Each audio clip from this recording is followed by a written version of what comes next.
Bula! We're Marama! And here on Talanoa Time.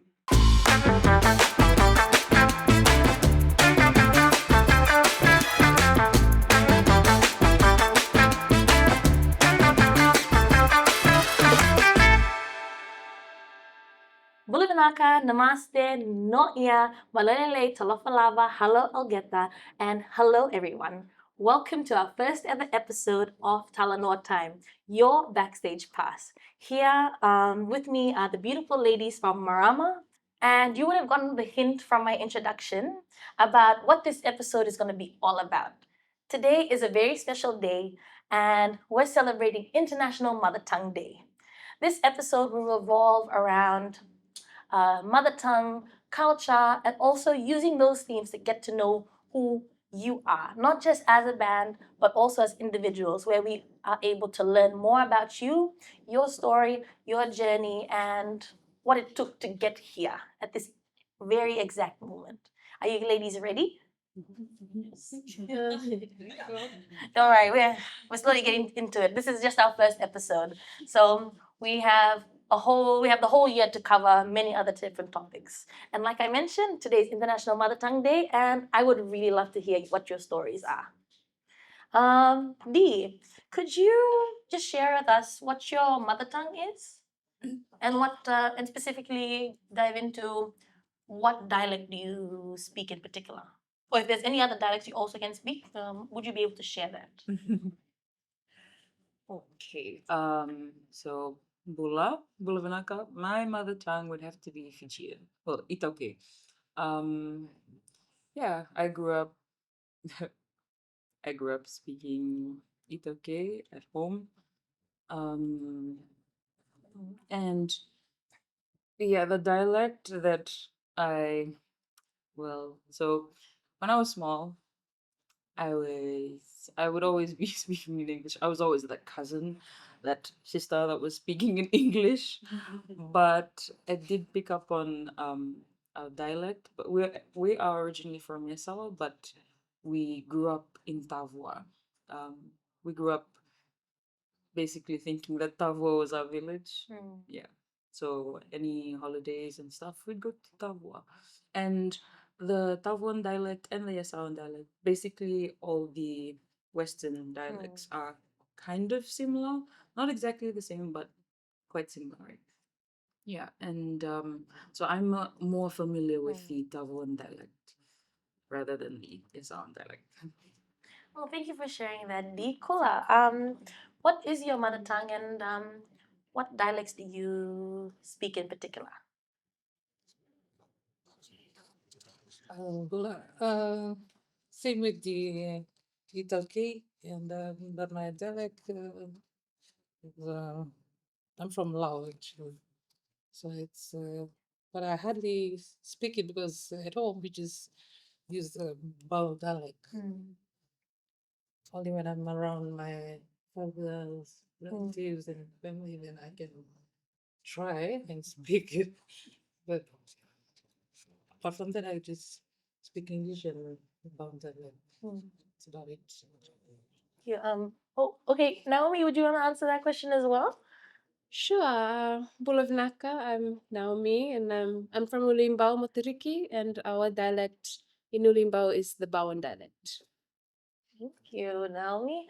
Would you be able to share a phrase in your dialect, and also explain what that phrase means in English, please? Of course, I'd love to. So a phrase I'd like to share in our dialect is Sarivinakanakalo. That means God is good. All Because the he always time. is. Amen. Thank you, Naomi. Thank you. Kula, with the Lawan dialect, do you have any particular phrase that your family uses? Malo and Samalo. Never hear Fikana. Like in a joking way, not a rude way. So what does that phrase in particular mean if you were to translate it to English? Never hear Fikana.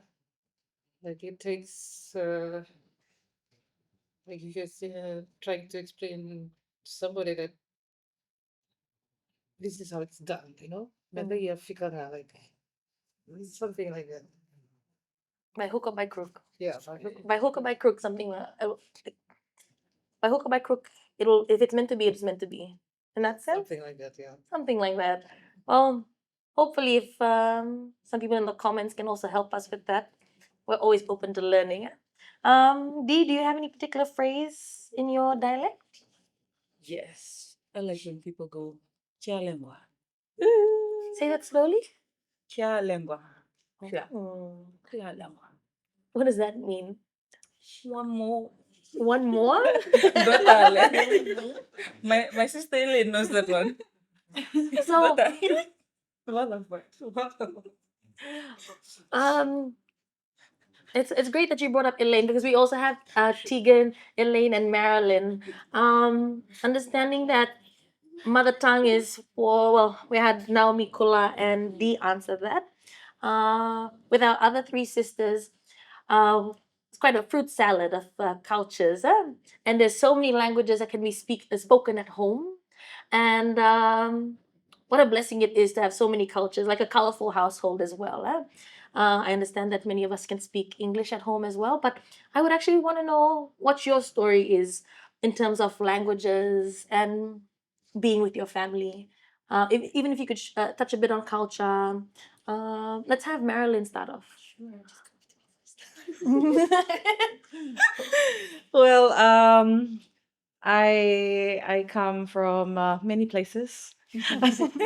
My mom is from Wanolevu, Malawatan Rondra, and her mom is part Tahitian and Rutuman, and dad's from Papua New Guinea, and with a bit of Rutuman as well. So basically, because there was such a fusion of cultures in my home, we didn't really have, unfortunately, we didn't really have a specific mother tongue spoken on a daily basis.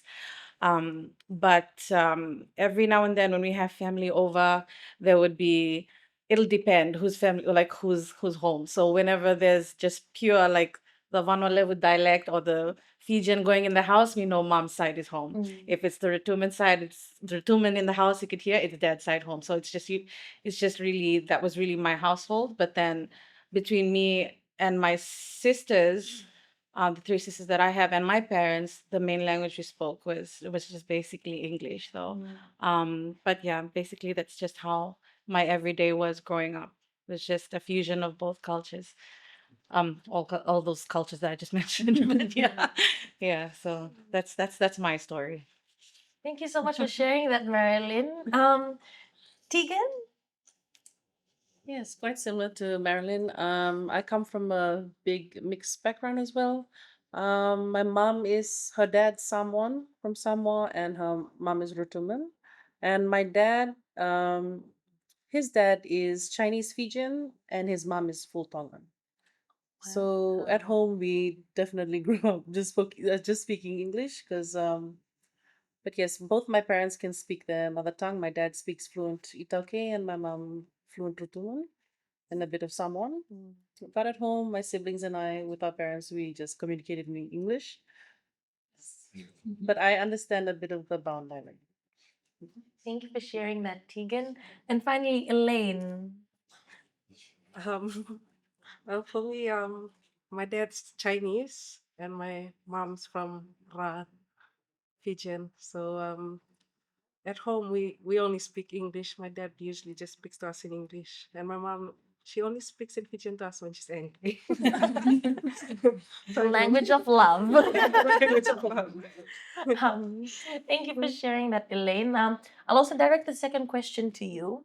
Being approached to join Marama, but also to be a part of Marama, the song Maramandina, what thoughts were going in your head, especially since it's quite a upbeat Italke song, and given your background, and I just wanted to know, like, what were your thoughts?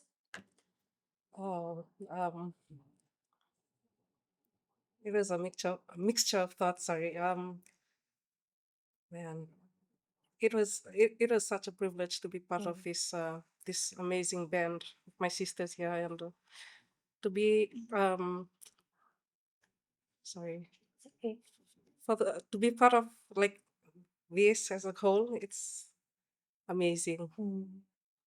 So we have three main vocalists for the song Marama, and two of which Naomi and Kula. Oh, sorry, Naomi and Dee.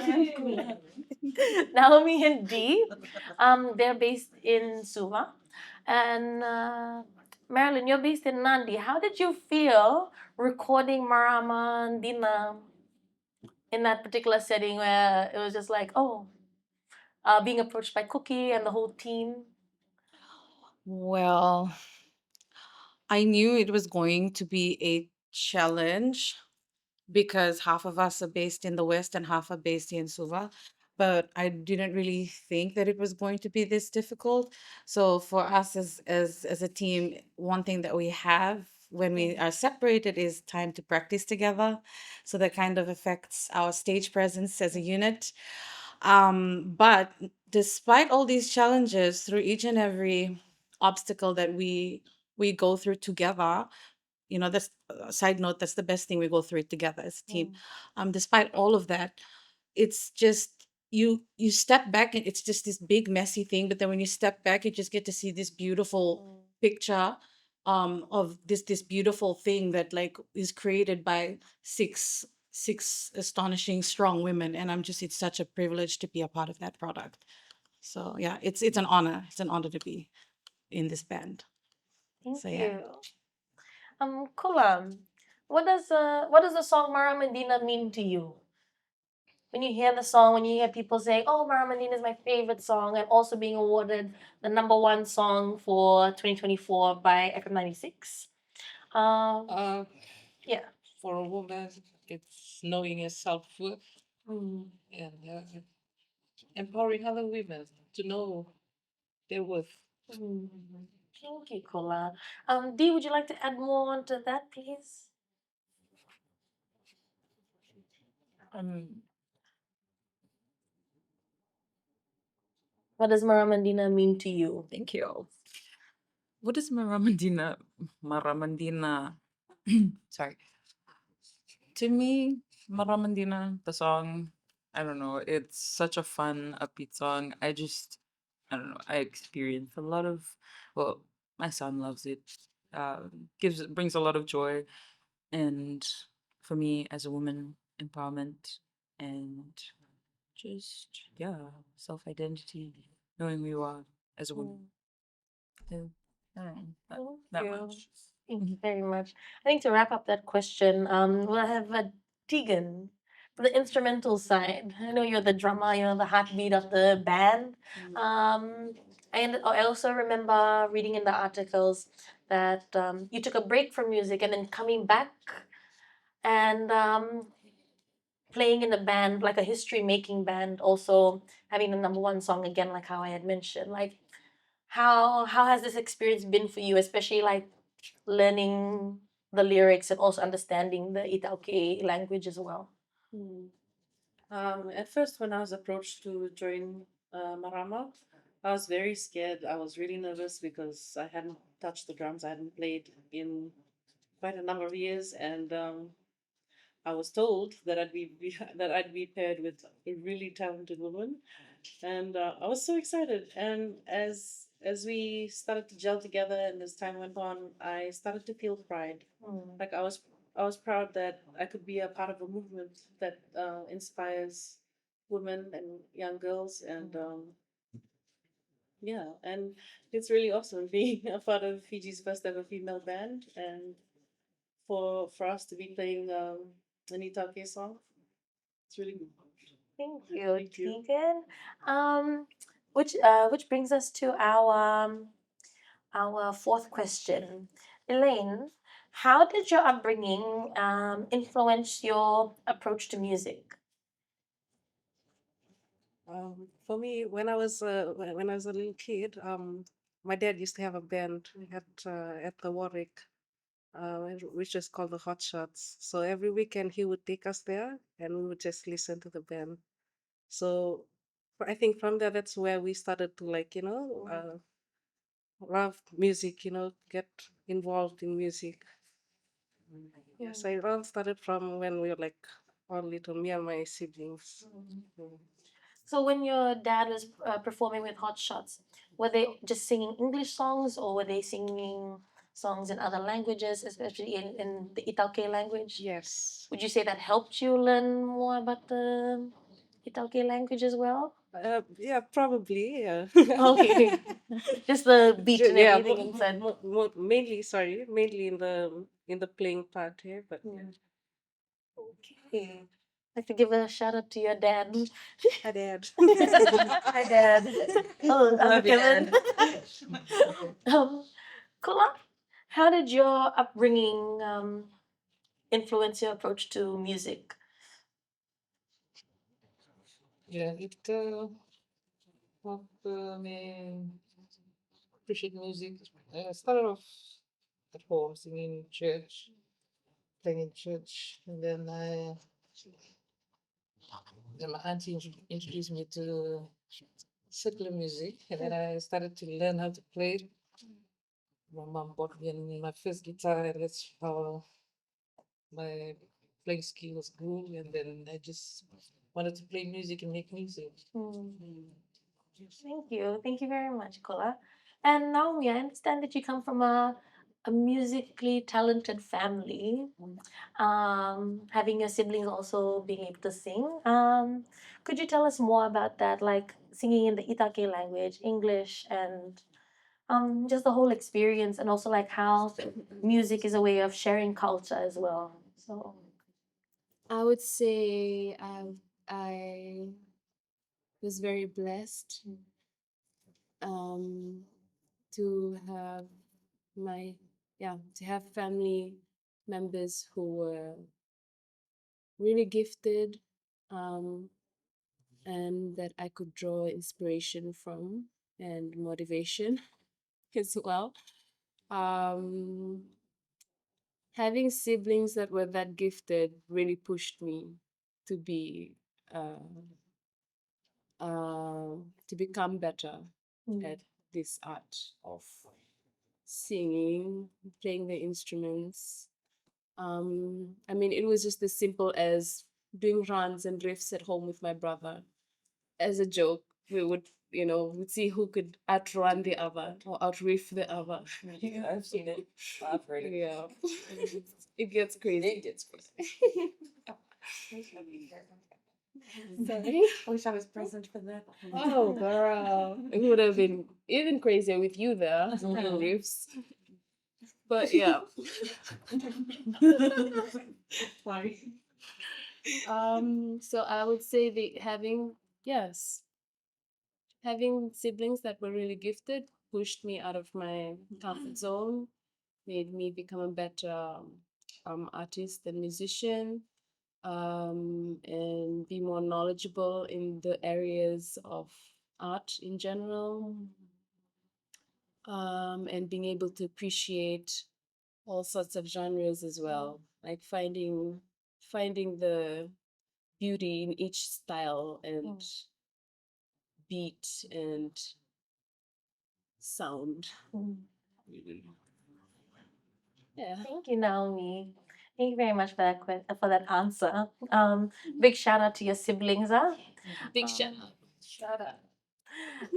As you were answering your question, I noticed Marilyn was fiddling with her ring, which plays into culture and language because we had the privilege last year of attending Marilyn's wedding, and we saw a beautiful mixture of culture and music. Um, Marilyn, could you just explain how that journey of already your a beautiful fruit salad with a colorful family, um, bringing another, getting married and entering into a new chapter in your life? Are you learning a new language or are you using music to, fill in that gap? Well, first of all, I want to start learning my mother tongue first before any other language. Before, yes, but I would like to master my mother tongue first, at least either Fijian or Rotuman, before I delve into any other language or culture. My husband is Spanish, and yes, I am kind of it's more like a requirement to actually learn the language. Yes, before we plan on making a trip back to Spain, so we kind of need to um the little family at home that we have kind of have to like invest in that. But like before anything else, I would like to learn my mother tongue. But through music, um not really. This I have learned some Spanish songs, but like I haven't really mastered the meaning to any of it. The last Spanish song that I touched was about a woman hitting her husband with a frying pan. So that is but yes, I must say that music does fuse all of this to the different types of music that the cultures that I am surrounded with. Music does have a huge influence. I don't know where I'm going with this conversation. I'm sorry. Let me just cut that out. From where was I going? I lost my train of thought. Um, the end of the question was. You sang at your husband's wedding. Your husband's wedding. You sang at your wedding. Sorry, it's been a long day. It's okay. More in the sense of how music is able to Okay. bridge the gap between different languages and cultures. How does music do that? How does it bridge the gap between different cultures? It is the bridge. Music is the bridge. Yes. I'd say music is the bridge. It is the bridge that fills in that gap between the cultures. It is a universal language. It connects everyone of all backgrounds, shape, color. You don't even need to understand if we both understood two different languages, you didn't really need like music will speak for you. So I would say that the answer is in the question. Wow. Yeah, that Thank was a you. flux. Thank you, Marilyn. Well, I think you actually summed it up and gave a great conclusion towards this episode, which is our very first episode for Talanoa Time. But I want to open the floor to anyone that wants to share their final remarks of mother tongue culture and music. In this era right now, Fiji's taken this completely different approach to um, music in terms of the Itake language. Yes, in singing in our mother tongue, and yes, I'm just so happy to be in this era right now. We're appreciating our mother tongue through music, and can't wait to see what we have for future projects. Thank you very much, Nali. Well, that's all the time we have for today. And it's a wrap for our first episode for Talanoa Time, where it's your backstage pass into learning more about these lovely ladies and also with our other episodes with our other bands. Each week, we go over different themes of what's relatable to the different dates around that week. And we're definitely looking forward to more episodes and being able to share and also hear your story and your journey. Thank you very much for your time, ladies, and we'll see you in the next episode. Naka.